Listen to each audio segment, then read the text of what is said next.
Go ahead. Hello everyone. So for our ESE5160 project in the spring semester of University of Pennsylvania, uh, my teammate and I, my teammates Sandeep and I, we built a dynamic load balancer. So, uh, so this dynamic load balancer would read the current and voltage from the three actuators connected to it, and based on the readings it gets from the battery monitor, it would try toggling the three actuators based on the battery health. So in a battery constrained environment, if we want to give the priority to the actuator which will be the most important and which needs to be given power to continuously, so we would shut off the other non-priority tasks, or like just not power them at all, so that the full power of the battery would go to the actuator which has the highest priority. So this is a very overall basic implementation of our project, and in this following video we will describe the PCB which we designed and the Node-RED dashboard which we implemented.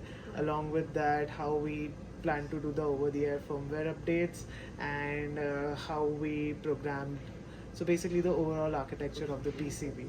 So yes, go. Hi guys. So now let's take a look at our PCB.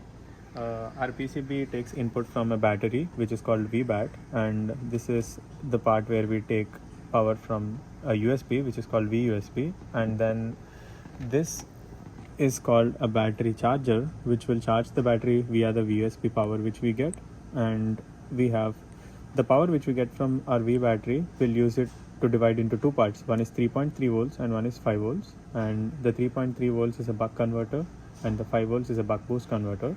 The 5 volt power will be supplied to three actuators and one current sensor and one battery monitoring system, and then the 3.3 volts will be given to our microcontroller, and our microcontroller also has a debugger port through which we flash the code, and then a quick connector. This will help us debug our I2C communications, SDA, SCL, and plus 5 man and ground. So the battery monitor will monitor the battery health and the battery capacity and the voltage readings, and the current sensor will read the voltage and current values from our three actuators which will help us control. And these three are the MOSFETs which we use to switch these three actuators with the help of our MCU and the voltage readings from here.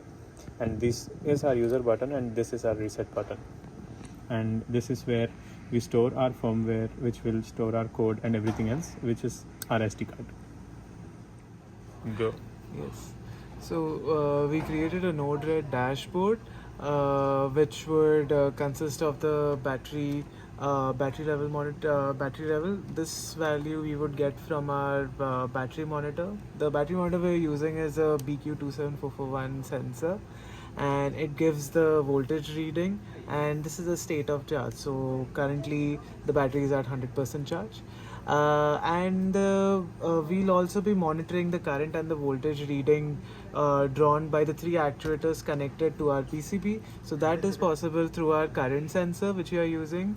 The current sensor we are using in our project is INA3221, and so the antenna, we are giving out our antenna signal out here which is being read from channel 1, and we have set a priority to channel 1 so that it gets powered every time.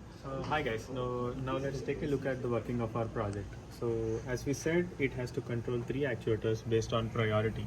So these three are our actuators, and this is our custom PCB, and this is the required circuitry, and we are powering up the circuit with an external power supply because it is difficult to show the battery levels on a single battery in a few seconds of time.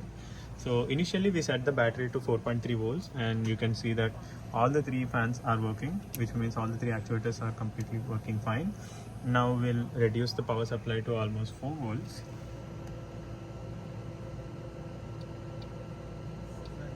Which would be one of our first threshold, and we'll set it up, and we can see that one of the fan gets turned off and the other two would be working perfectly fine, which means that this is our first threshold. And if we can decrease the power supply even further, let's just say let's go to 3.7 volts, and then it takes 1 second and you can see that another actuator has turned off, and these both will remain turned off, and the actual priority one will always be turned on, and the values would be continuously displayed in the node red dashboard.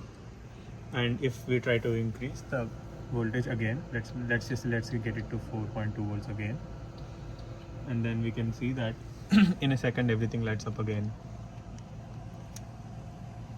So it will actively monitor the battery readings, and based on that it will give you the priorities. So from the CLI port, you can see we can get all our tasks being initialized, and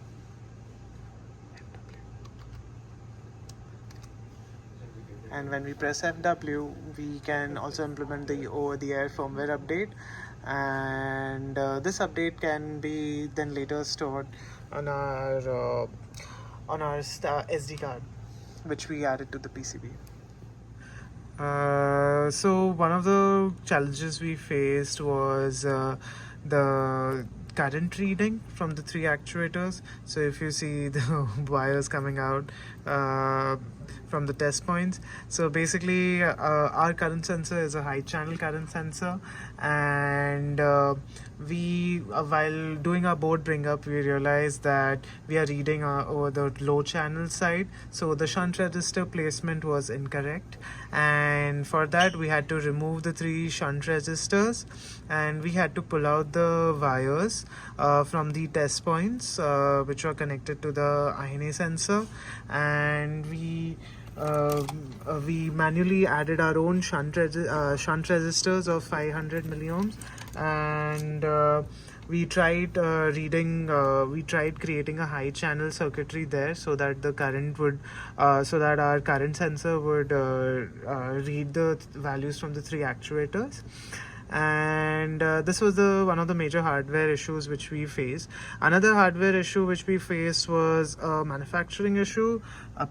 So the two buttons required for the register, the 10 ohm and 10k ohm, they were swapped, because of which we could not use the user button.